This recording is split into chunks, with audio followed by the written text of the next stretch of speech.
Canadian housing markets. Ooh, there's a big topic today. Are you having buyer's remorse? What can you do about it? That's our topic today on the Debt Matters podcast, where we help Canadians find solutions to their debt with licensed insolvency trustees from all across Canada. I'm Wayne Kay, and we're going to talk about that buyer's remorse. Is your house affordable? We're going to talk about costs of renting versus your mortgages. Are the old ideas of homeownership being an investment still true? We're going to talk about that and more with my guest today, Matt Fader from Allan Marshall and Associates, licensed insolvency trustee in Nova Scotia, with offices in Halifax and Dartmouth. Thanks for being here, Matt. Thanks for having me, Wayne. Well, what a big topic today. Housing in Canada. It's terrifying for so many people who have bought in the last many years, and the costs. I mean, where do we even start with this topic? Well, we'll start with a disclaimer by no means is this any kind of financial advice or forecasting. A lot of the things that I'll talk about are just speculation on what's going to happen. Mm-hmm. I sincerely hope that I'm wrong, but time will tell, right? Because the market's nuts. It is nuts. It's right across the country. It's nuts. Now, we're seeing some places that are starting to drop a bit, but and we've got the rates and all these people going to be renewing, and they can't afford their homes now. We're seeing so many Canadians, they're having a tough time, and they're stressed because maybe they're paying 2%, 2.5%, and now they're going to have to re-sign at 5.5, 6%, and you didn't have money before. What do you do then? Yeah, and that's a really, really critical issue that we're going to run into as far as the market is concerned. Because what we saw trending with the housing markets, when the pandemic hit and things were shutting down and people were worried about their jobs or their careers or even their lives, nobody really expected, especially here in Nova Scotia where I'm at, to see the housing market explode the way it did. I mean, I had sold my condo about 6 months before the pandemic, and when it hit, I was like, oh, thank FUD. I mean, oh my God, I'm glad I got out of this when I did, not realizing that had I hung on for 6 months in the pandemic, I probably would have made an extra 70 grand. Yeah. So completely unpredictable. And a really bizarre market where asking price almost became like a reserve on an auction. And people were going in, and it was like, oh, if you want this house, you got to bid 20 or 30% above asking. Mm-hmm. And that's just bananas. Right. But then fear takes over. Fear gets into people. They're like, if I don't get in now, it's going to keep going and going and going, right? And we just saw this. People were buying their first house without even inspections, and the amount of money that it could cost by the house being a dud it terrifies me. Oh, yeah. And I mean, some of them, like you said, without inspection. So it's like I'm buying an 80-year-old home with electrical and probably arsenic pipes if those things exist. You know what I mean? Like asbestos everywhere. Yeah. It's just, what have you gotten into as far as remediation costs? Yeah. So you have this giant mortgage on a house that you overpaid for with potentially, and don't get me wrong, Wayne, because old houses are great, because if you went out and you bought a new one, it was built in 2 weeks, and it's going to be falling apart in 7 years. Well, the big thing is too, the banks. I'm not real happy with the banks when I went and got my mortgage and what they told me I could spend, as opposed to me being a math money guy looking at it going, that's not. If I sign up with what you guys are saying, and if I go buy a house that you're suggesting, how am I going to eat? But they didn't care about that. So I'm like, no. And I spent half, thank goodness. But now people can't. They have to spend a high amount of money. How do you figure out if your house is affordable or not? Well,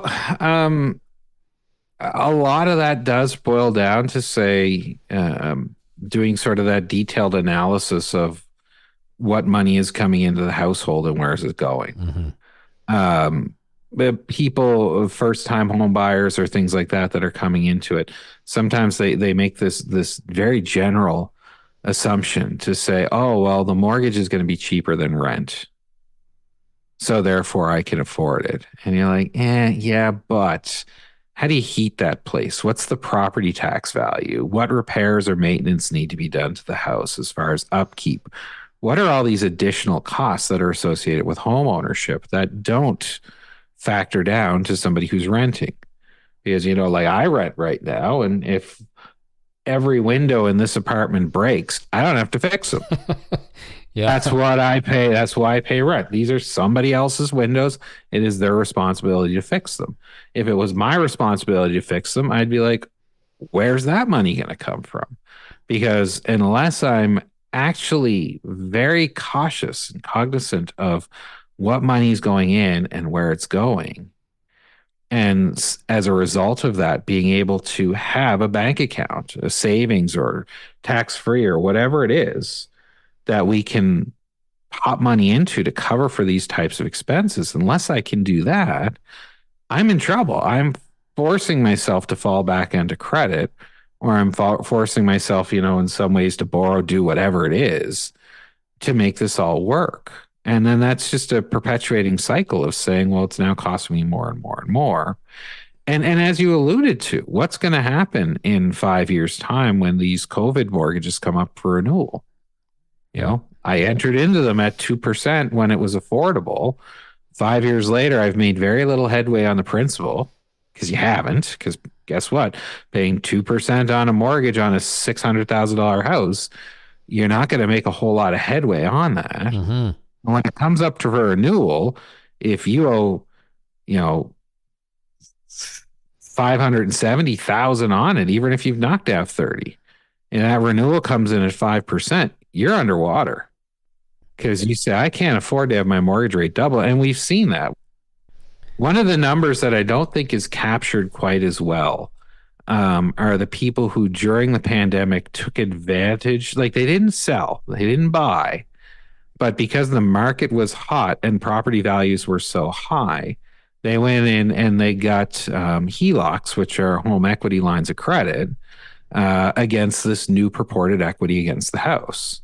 So, prior to pandemic, hey, my house is worth $250, but then because of all of this rush and everything that came in, I could go into the bank and I could go to the bank and say, look, I could easily sell this house for $450. The bank say, great, we'll pick that as our appraisal. We're going to give you a line of credit of $100,000 or whatever it is, and you can use that to pay off your credit card, pay off your line of credit, pay all these expenses. And you're like, that's great. Perfect, right? Mm-hmm. Secured line of credit against my house. I can pay off all this unsecured debt, low interest rate, everything's wonderful. But as we spoken about before in the past, without an adjustment to my spending, that becomes a slippery slope. And more importantly, with a lot of these home equity lines, it's a line of credit. So it's a variable rate, right? It's not a fixed rate. It's not being re-amortized or re-signed every 5 years. It's a variable rate. So yeah, if I'm paying prime plus 3 when the rate is 2% on 100,000, okay, I can do that. Mm-hmm. But when prime jumps up to 5 and I'm now paying 8% on that same 100,000, yeah, the balance still isn't going anywhere because I'm just making the interest only payment, but my payments almost tripled. Yeah. Oof, I'm getting stressed out. But this is how people live, though. The people are living under this kind of stress and the whole housing thing. I actually did see something once on wealth, and they said when you rent, that's your maximum. When you buy, your mortgage is your minimum. That's the lowest payment you have, and then you have the taxes and the heating and all the other stuff on top. Yeah, and we have a lot of sort of conceptions that we need to rethink. Mm-hmm. You and I have spoken before about how we'll never get a chance to retire because that's an old concept. The idea of I'm going to buy a house and this house is an investment, or it's, I'm going to use it as my retirement fund when I turn around and sell it. It just doesn't really work anymore. It worked when you paid $20,000 for your house in the 70s or 80s and you sold it in the, in the aughts for $300, because you say, wow, I got a really good return on investment in having that for 40 years. And it was a great return on investment. But when I buy that house for $400,000 in 40 years time, I'm not going to be selling it for 5 million. Right. You know what I mean? But so, can't we hope? well, yes. Oh, fingers crossed. Look, like I said, I hope I'm wrong with a lot of this stuff. I hope just goes up and up and up. But we have to say, well, how much money's out there to be able to afford that? Yeah, exactly. But there seems like there's a lot of money because there's all these people, and maybe you already explained where they're getting it from. Where you go, okay, well, they work a similar job to me. I'm sure they're in the same kind of tax bracket as me. But why are they driving the brand new big truck and all of a sudden they got that big boat there as well? And oh, geez, they just did all the renovations. What's going on? I don't know mathematically how a lot of things work. I do that constantly as I walk down the halls of the building that I live in. And I say, I do okay. What are these other people doing out there? Or you drive down the road and, I don't have any kids. I don't have a spouse. I don't have to pay support. I have a fairly good income. And I'm looking at these houses that are giant houses with, and 2 cars in the driveway. And I know the kids are in hockey and soccer or whatever it is. And I'm thinking, how do you do this? And then those people come into my office and I say, oh, I know how you do it. Right. Because you're just in debt up to your eyeballs. Yeah. And that's a problem. That's how we're living. So what do we do for the people who are going to be renewing that mortgage and, and they can't afford it? What do you do? Well, you can be a little proactive in it. And I mean, I really don't make it as a suggestion, but we know that this is coming. Like, this is predictable. Yeah. To say if I bought a house or I re-entered into my mortgage 3 years ago, that if I tied in for 5 years, that in 2 years I'm going to have to re-sign. And if there's going to be a hit, and I can see that coming, the time for me to I should start bracing for that hit now. Mm-hmm. Rather than trying to react to it when it's sitting there in front of me. Because if it's sitting there in front of me and I'm not prepared for it, and look, Wayne, a lot of things can happen. Sure. You buy a house 5 years later. It's not just did the interest rate go up. It's, am I still married? Do I have an extra child? Do I have this? Does my job change? There are so many variables that can come in to say, where was I at 5 years ago when I bought it to where am I at this 5 years where I'm renewing the mortgage?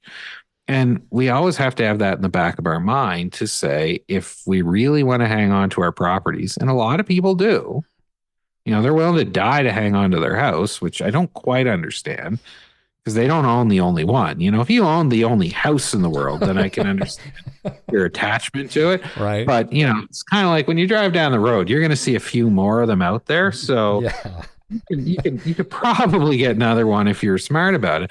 But the thing is that if you're saying it's going to be tough in the future, then we need to start looking at saying, how do I soften that blow now? Mm-hmm. So if I'm hemorrhaging cash to debt payment now, do I take advantage of any kind of restructuring? Do I do any kind of consultation with somebody or you know what I mean? Just figure out a way to manage my debt now rather than using the ostrich approach. Yeah. Which is, of course, I'll just stick my head in the sand and hope nobody kicks me in the butt.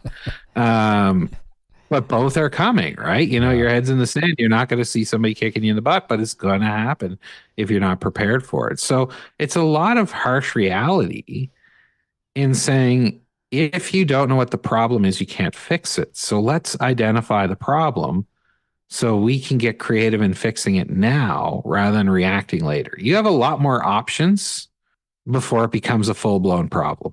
So you're telling me that if things are really looking, you can't afford it, you're saying that you can sell your house. Absolutely. And you'll be okay. So yeah, I mean, if the market if the market remains high enough that you say there's enough there for me to pay out the mortgage, and I'm being realistic and I say this is an option for me to dump the house, then of course it's a good option for you. It's not anything anybody wants to do. And I unfortunately have to have this conversation with people lots and lots of times because I say, look, I know you don't want to do it, but you don't have a choice. You can't afford where you're at. And if you stay in there, and this is, again, one of these perceptions as far as this is an investment. Now, Wayne, I don't know a lot about investing, but I know if I have a house and I live in a house and I say this house is my investment, but yet I can't afford to fix the roof, or I can't afford to replace the windows or the siding or anything like that, then my investment then falls into disrepair. And if my investment then falls into disrepair, it starts to devalue. Mm-hmm. So the fact that I can't afford to maintain it is detrimental to me hanging on to that value that I'm trying to preserve. So it takes a very, very honest and brutal look at where you're at to say, what is the proper move for you to fix this problem? Sometimes it is sell now, because right now you can still take advantage of the market. While it is softening, you can still get that sold. You still might be able to walk out with a bit of money. Yeah. Okay. But if you wait and it turns into a fact of you say, I can't afford to keep this house anymore, and it's not just you, but it's thousands of other people that all bought houses at that same time at the top of that bubble, then you say, I might not be able to sell it to get enough out there to pay the mortgage. Mm-hmm. And then what happens, right? You know, what happens when you sell a house and you can't because you owe $500,000 on a house that you can only get $300,000 for? Well, that's when they're going to be coming into your office and looking at some serious options. So I think this is wonderful that we took the time to really dive into what this is looking like, and just for people to start looking into, 2024, making some adjustments, planning now, super important. Final words of advice from you regarding this topic? Yeah, look, it's information is never worthless. Somebody calls my office, if we're just chatting, if we're just going over and I'm sharing information with them, they're getting informed. So then they learn a little bit more. It doesn't, there's no committal when you end up speaking to somebody like me. It is very much preparing and saying what is available to me. And like I said, I would rather have conversations with people when they have multiple options available to them, rather than getting them when they're 7 months behind on their mortgage and they say, I want to keep my house. I'm like, well, you kind of can't, because the bank's already taken their action. You should have come and saw me a year ago so we could have fixed this problem then. So I'd rather see people in action rather than reaction.